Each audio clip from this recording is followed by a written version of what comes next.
세상에는 참 다양한 그런 도둑들이 있습니다. 여러분, 세상에서 가장 큰 도둑이 어떤 도둑이라고 생각을 하십니까? 일반적으로 우리가 소중한, 우리가 정말 애써서 땀 흘려서 노력해서 얻었던 그 물질을 도둑질하는 그런 도둑놈도 있습니다. 이런 도둑을 우리는 흔히 가장 흔한 도둑이라고 할 수 있을 것입니다. 도둑하면 물질을 훔쳐가는 사람들이라 생각을 하니까요. 그러나 이런 도둑만 있는 게 아닙니다. 사람의 명예를 훔쳐가는 도둑도 있습니다. 그 사람이 가지고 있는 명예를 자신의 것으로 이렇게 훔쳐가는 그런 도둑도 있고, 또 남들이 애써 노력해서 얻었던 어떤 귀한 성과, 지식에 대한 어떤 성과를 마치 자신이 한 것처럼 그렇게 훔쳐가는 지식의 도둑도 있습니다. 근데 이보다 더 심각한 무서운 도둑이 하나 있는데, 그 도둑은 바로 사람의 생명을 도둑질하는 것입니다. 이 생명은 단순히 육신적인 생명의 도둑질만을 말하는 게 아니고 우리의 영혼을 도둑질하는 그 도둑놈이 있다라는 거예요. 어떤 사람이 사람의 생명을 도둑질하느냐? 여러 종류가 있겠지만 가장 대표적인 도둑놈은 종교 활동을 하는 사람들입니다.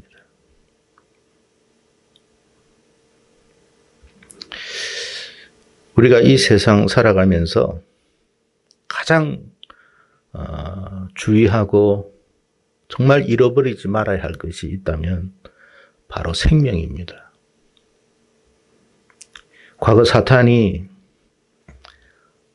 우리의 생명, 사람의 생명을 도둑질했습니다. 하나님께서 사람을 불쌍히 여기셔가지고 그 잃어버린 생명을 다시 되찾아 주려고 했던 거예요. 그래서 누구를 보내셨느냐 하면 독생자 예수 그리스도를 보내셨습니다. 그리고 누구든지 그를 믿는 자마다 영생을 주시겠다고 약속하셨습니다. 이것이 바로 성경이 말하는 복음입니다. 복된 소식이라는 뜻이죠. 왜? 잃어버린 생명을 되찾는 것보다 더 좋은 게 없어요. 우리가 이 세상에 물질을 쌓는 것 중요하죠. 명예 쌓는 것 중요하죠. 또 기타 등등 그런 것 다 얻는 것 중요한데 결국에 우리가 죽으면 그 쌓았던 물질이나 지식이나 명예는 다 소용이 없습니다.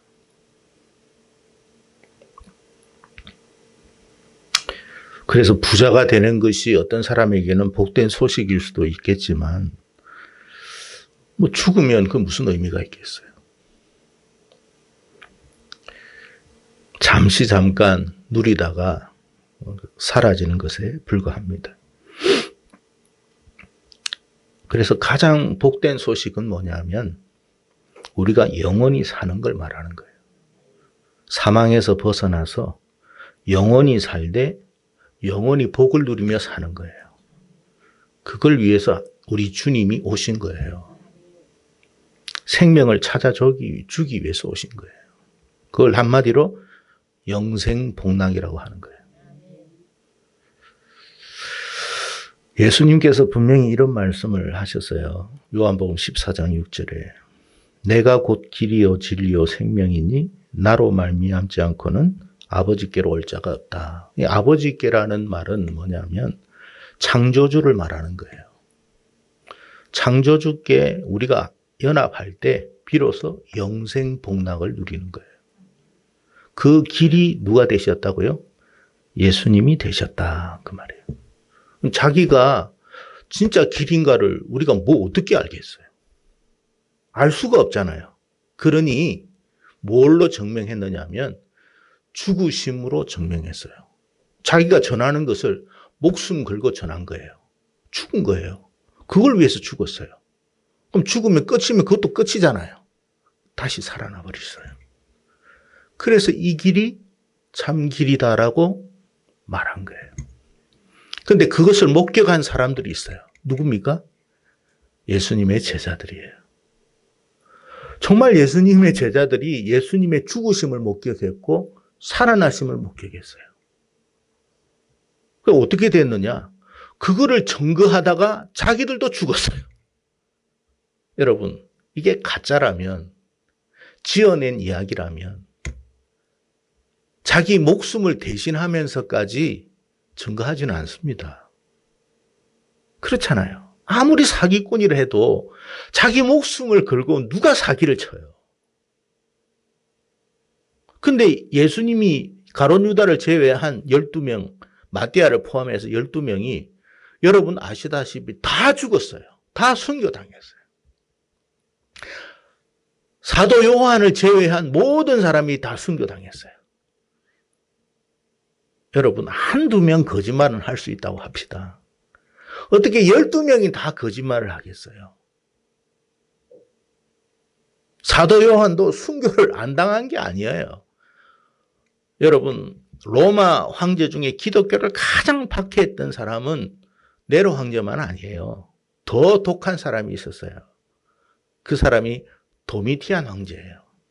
도미티안 황제가 사도 요한이 마지막까지 살았던 사람이거든요. 그래서 사도 요한을 이제 원형 경기장 가운데 세워놓고 많은 군중들을 모았어요. 요즘 말하면 UFC라든가 뭐 MMA 하든 그런 어떤 사람들이 막 열광을 하면서 사도 요한이 그때 나이가 많았죠. 그러면서 예수를 증거하는 것을 포기하도록 했습니다. 사도 요한이 포기하도록 하는데 그 옆에는 뭘 놔뒀느냐? 끓는 기름 가마를 놔뒀어요. 만약에 예수를 포기하지 않으면 여기에 집어넣겠다 그랬어요. 만약에 이게 가짜라면 그 상황 속에서 어떻게 하겠습니까? 누가 끓는 가마에 들어가겠어요? 사도 요한이 포기하지 않았어요. 자기는 죽을 걸 생각하고 기름 안에 기름가마, 그 끓는 기름가마에 들어갔습니다. 사람들이 목격을 한 거예요. 누구나 다 죽은 거라고 생각했죠. 사도 요한도 뭐 자기가 죽을 거라고 생각하고 들어간 것이지 뭐 어디 다른 길이 있겠습니까? 놀랍게도 안 죽었어요. 그때 여러분 로마의 군중들이 경악을 한 거예요. 도미티안 황제가 어떻게 했겠습니까? 안 되겠다 싶어서 모든 최악의 죄수들이 갇혀있는 밤모섬에 보낸 거예요.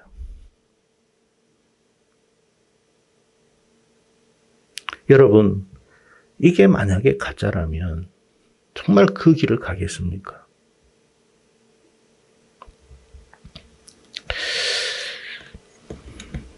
문제는 뭐냐면 이렇게 정말 참된 생명의 길을 전한 사도들, 제자들도 있지만 여러분 가짜도 있다 이 말이에요. 사탄도 여러분 이 복음을 사람들에게 증거해가지고 사람들이 다 믿어버리면 안 되잖아요. 어떻게 하겠어요?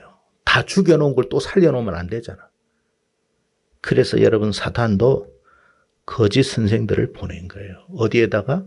어디 보내겠어요? 절에 보내겠어요? 이슬람 사원 보내겠어요? 아니에요. 교회 보내는 거예요. 사도 바울 당시에 교회 안에 그런 사람들이 많이 들어와 있었습니다. 그래서 여러분 이게 문제가 됐어요.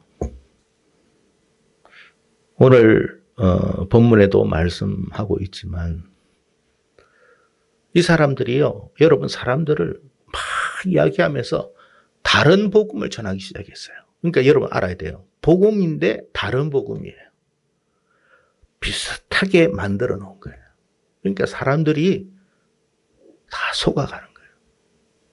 성도들이 속는 거예요. 고린도후서 11장 13절 14절에 이렇게 말을 합니다. 바울이. 그런 사람들은 거짓 사도요. 사도라고 했는데 거짓이라는 거. 진짜 사도가 아니다. 거짓 사도요. 속이는 일꾼이니 자기를 그리스도의 사도로 가장하는 자들이니라.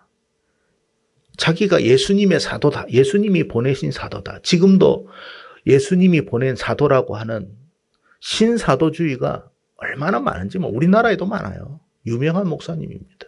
여러분 잘 아는 사람이에요.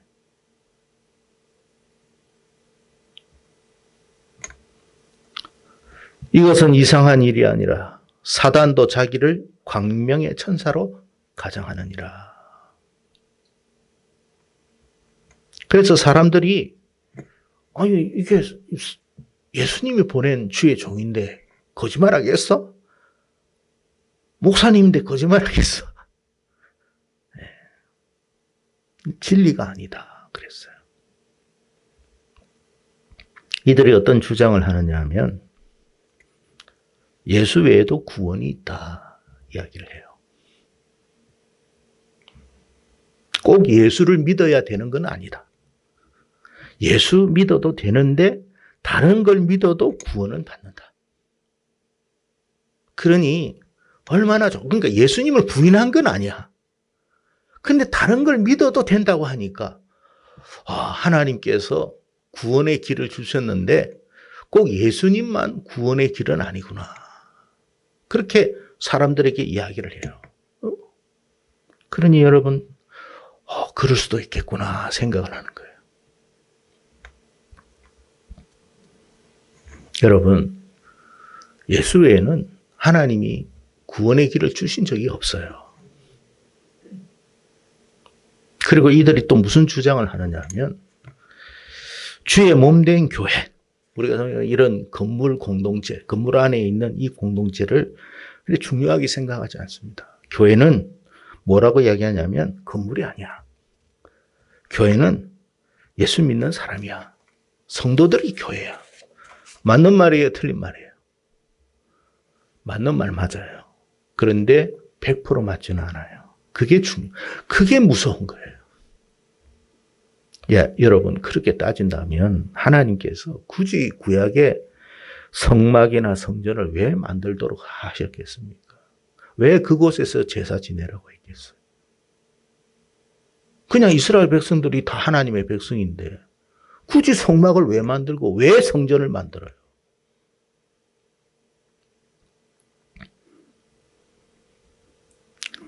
하나님께서 이것은 물론 건물이지만 하나님께 예배 드릴 수 있도록 구별해 놓으신 거예요. 그러니까 하나님을 만날 수 있는 특별한 장소예요. 자, 여러분 한번 잘 생각해 봅시다. 이 건물이 없이 우리가 신앙생활을 한다고 한번 생각해 보고 여러분 그들의 말을 한번 생각해 보세요. 자, 그러면 우리가 신앙생활을 제대로 할 수 있을까요? 그렇지 않아도 우리가 연약한데, 그렇지 않아도 우리가 예배 생활이 올바르지 못한데, 이것 없이 우리가 제대로 예배 생활, 신앙생활 할 수 있을까요? 못해요. 그리고 건물이 중요하지 않다고 이야기하면, 다른 데도 구원이 있다, 건물 중요하지 않다고 하면 사람들이 어떤 마음이 드느냐 하면 다른 절에도 가고 또 뭐 이슬람 사원도 가고 뭐 천주교 성당도 가고 다 갑니다. 왜? 거기에도 구원이 있으니까. 결국 구원 못 받도록 하기 위해서 그런 거예요. 근데 그 사람들이 유명한 목사님이야. 유명한 목사님이 이야기한 거니까 틀린 말이 아니겠지. 우리 목사님은 유명하지도 않잖아. 유명한 목사님이 말씀하신 거야. 성도들이 몇만 명이야.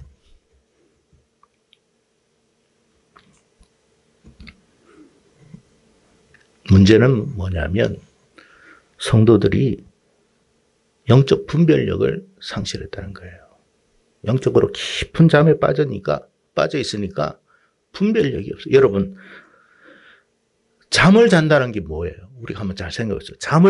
깊은 잠을 잘 때 주변에서 무슨 소리가 들려도 알아요, 몰라요? 주변에서 어떤 일들이 일어나도 알아요, 몰라요? 몰라요. 영적으로 자는 것도 마찬가지예요. 어떤 일이 일어나는데 그 일이 무슨 일인지도 자기는 몰라. 지금 여러분 세상이 어떻게 흘러가고 있는지 그걸 우리가 알아야 뭔가 준비를 하는데 몰라요. 지금 여러분 이런 말이 있어요. 우리나라 이제 법을 바꾸는데 부모가 자기 자식을 교회로 끌고 간다는 표현을 써서 죄송합니다. 억지로 데려가도 법에 걸려요. 그 법 만들고 있어요. 자식이 동의하지 않는 그것을 허락하지 않는다는 거예요. 그게 법이에요.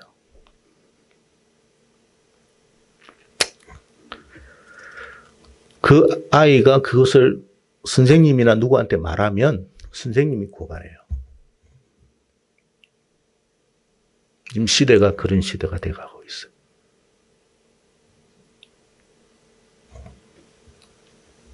근데 지금 시대가 어떻게 흘러가는지도 몰라.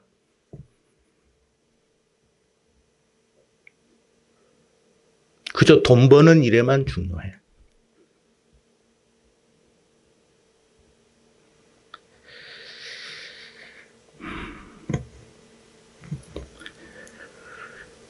바울은 이 주장에 대해서 분명히 단호하게 말합니다. 7절에 보니까 다른 복음은 없다. 이것은 다만 너희를 교란하여 그리스도의 복음을 변하게 하려 함이라. 교란한다는 말이 뭐예요? 마음이나 상황 따위를 뒤흔들어 놓아 어지럽게 혼란하게 만든다는 뜻이에요. 그러니까 지금 뭐 정신 분별하지 못하도록 막 흔들어 버리는 거예요. 이게 똥인지 된장인지도 몰라요. 지금 시대가 어떻게 흘러가는지도 몰라요. 죽는 줄도 몰라요.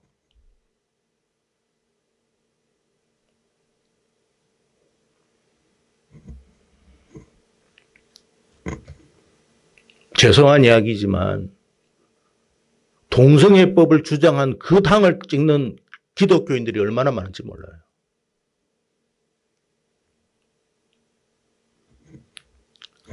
영적 분별력이 없는 거예요.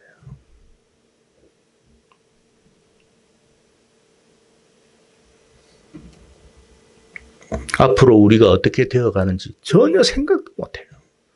교회 예배 못 드려요, 여러분. 몇 년 더 드릴 수 있을 것 같아요. 죄송하지만. 몇 년 못 드려요, 여러분.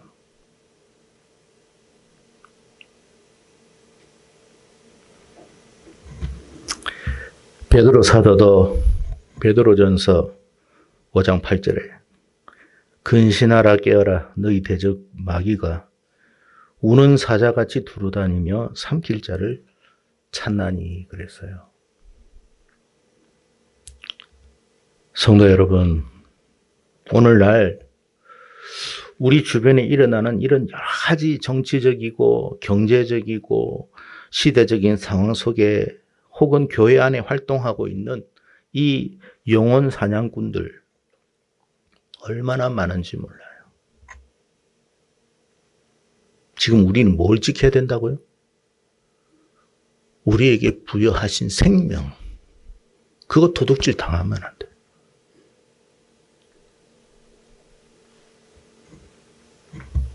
유명한 목회자의 이름으로, 유명한 신학자의 이름으로 교회에 들어와서 성도들에게 접근을 합니다. 그래서 여러분 성도는 여러분 알아야 돼요. 여러분 스스로가 그날이 가까이 옴을 볼수록 더욱 정신 차리고 깨어 있어야 돼요. 누가 여러분 영혼 지켜주는 거 아니에요. 오래 못 가요, 이거. 그래서 제가 하나님이 그래서 종탑을 허물어뜨리는 것을 꿈에 보여주셨구나. 우리 교회만 그런 게 아니에요, 여러분. 아, 오래 못 가겠구나. 기독교인이 그걸 찍었는데 뭐 어떡하겠어요, 이제.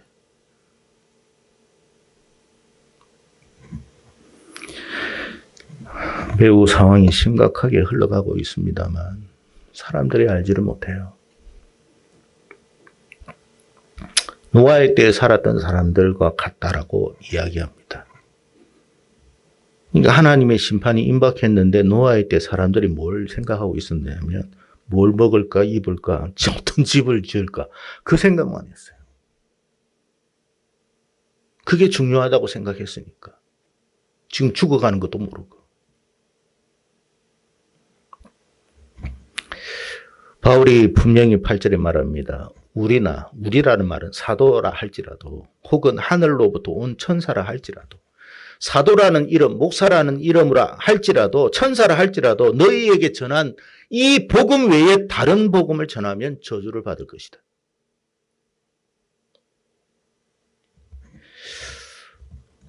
또 우리가 과거 이야기를 조금 안 할 수가 없는데 과거 중세시대 때에 오해 없이 들으십시오. 천주교 신부들이 천주교 신도들에게 면죄부를 판매했습니다. 이것은 세계사적으로 다 아는 이야기니까.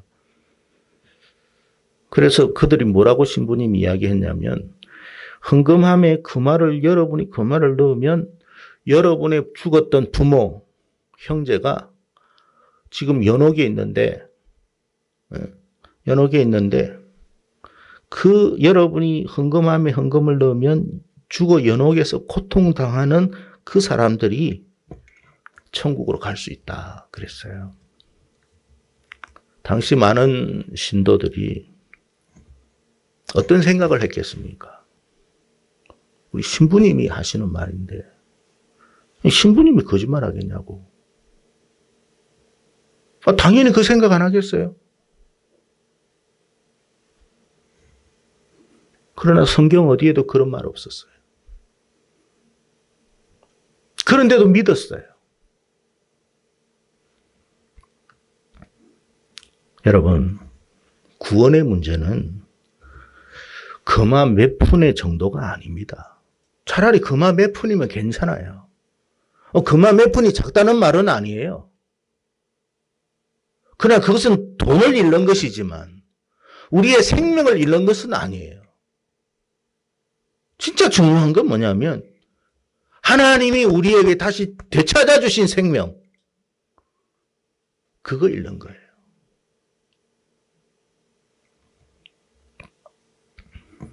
사도행전 4장 12절에 베드로와 요한이 분명히 이렇게 말합니다. 다른 이로서는 구원을 받을 수 없나니 천하 사람 중에 구원받을 만한 다른 이름을 우리에게 주신 일이 없다. 그걸 위해서 그가 죽은 거예요. 그들이. 안드레는 가죽이 벗겨져 죽었어요. 여러분, 사람이 가죽이 벗겨져 죽는다는 게 얼마나 고통스러운 죽음인지 여러분 아시잖아요. 그렇게까지 죽어가면서도 자기가 전한 복음을 부인하지 않았습니다. 왜? 사실이니까.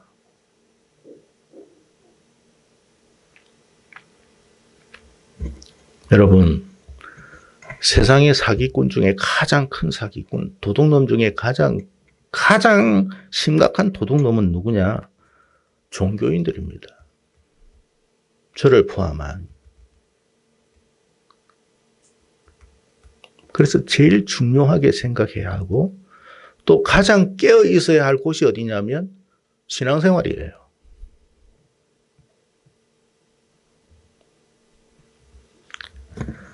야고보 선생님이 야고보 3장 1절에 이런 말을 했습니다.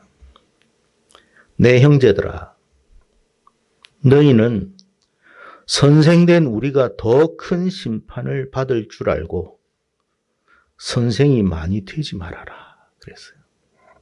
서로 그냥 선생 되겠다고 하니까 여기서 선생이라는 것은 목회자를 말하는 거예요. 여러분, 하나님이 심판을 하실 때 지옥으로 떨어뜨리는 사람들이 있을 거 아닙니까? 이 세상에 죄 짓는 사람들 다 지옥으로 가는데 가장 지옥의 밑바닥에 누가 들어가는 줄 아세요? 종교인들이 들어갑니다. 종교인들. 하나님 보시기에는 가장 추악한 사기꾼들이에요. 영혼 사냥꾼들이니까. 저 같은 사람이 그런 거예요.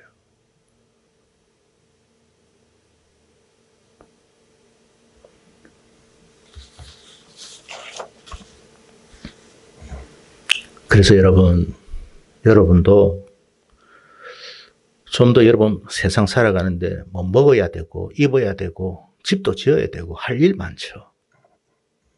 근데 가장 중요한 것은 여러분의 영혼이 잠들지 않도록 기도하십시오. 그러기 위해서는 하나님이 주신 이미도 주신 완결된 성경을 읽으세요. 중세시대 때는 이 성경이 가치가 지금으로 따지면 한 10억 돼요. 그러니까 성도들이 무슨 돈으로 10억짜리 책을 사겠어요. 성경책을. 그러니까 여러분 그 교회마다 있는 그냥 한 권의 성경, 신부님이 이야기하는 그 성경 그냥 그게 다 맞겠지 있겠지 생각했겠죠. 라틴어로 이야기하니까 또 알지도 못해. 그래서 하나님이 다 각각의 언어로 번역해 줬잖아요. 근데 바쁘다는 말로 생각으로 읽지를 않아. 읽지 않으면 이게 뭐가 필요하겠습니까? 이게 있으나만 하지.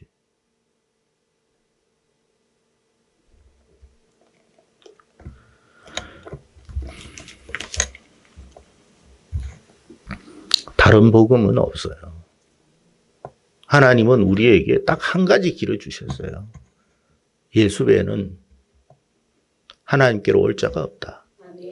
그래서 예수 믿는 거예요. 할 일이 없어서 예수 믿는 게 아니에요. 시간이 남아 돌아가기 때문에 이 자리에 있는 게 아니에요.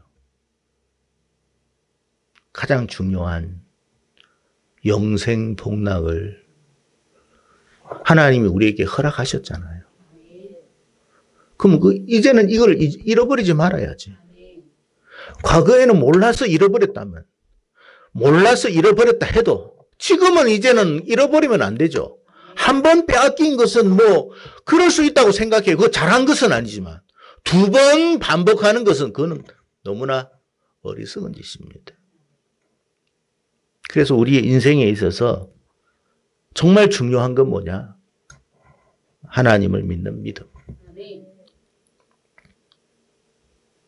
그래서 교회 안에서도 정신 차려야 되는 거예요. 예? 교회 안에도 정신 차려야지 그냥 뭐 아이고 뭐 맞겠지 뭐.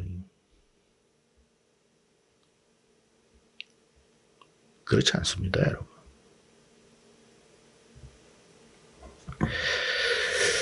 그래서 여러분 지금 세상이 지금 이상하게 급박하게 너무 급박하게 돌아가요. 정치적으로도 그렇고 경제적으로도 그렇고 뭐 종교적인 것은 말할 것도 없고 너무 혼탁하니까 이제 뭐가 진짜인지 가짜인지도 모르겠어요. 저 자신도 요즘 정신 차려야 되겠다는 생각밖에 없어요. 너무 혼란스러워요. 여러분이 영적으로 더 하나님 앞에 가까이 하시기를 바라고 하나님 말씀 많이 읽으시고 그건 여러분 각자가 해야 하는 일이에요. 뭐 자격증 하나 더 따는 거 그 중요하지 않아요. 내 생명 잃어버리는데 무슨 자격증이 무슨 의미가 있어요. 지금 내가 예배를 못 드릴 판국에 있는데 무슨 그게 의미가 있겠습니까? 가장 중요한 것은 영생이에요. 이것과 바꿀 수 있는 건 아무것도 없어요. 나에게 있는 거 다 갖고 가. 그러나 영생 복락은 난 빼앗길 수 없어. 그걸 위해서 내 목숨까지 갖고 간다면 갖고 가. 그러나 영생 복락은 나는 포기 못해. 그게 예수예요. 나에게 가장 귀한 것, 소중한 것. 그래서 계시록에 보면 그 이름이 있는 사람을 구원한다 되어 있어요.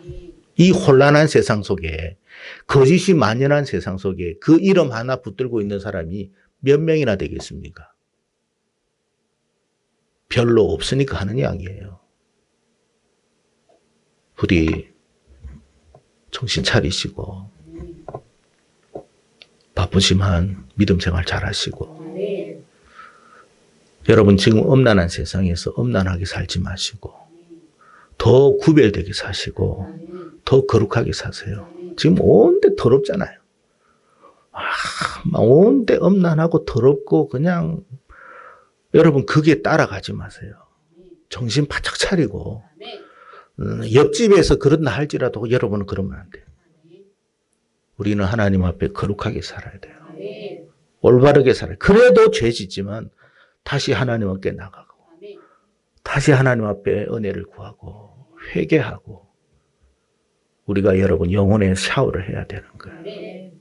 그렇게 주님이 오실 때까지 우리의 삶을 거룩하게 살아가면 하나님이 반드시 우리를 구해 주실 줄로 믿습니다. 이 영적 싸움에서 승리하는 그런 저와 여러분 되기를 주의 이름으로 축복합니다.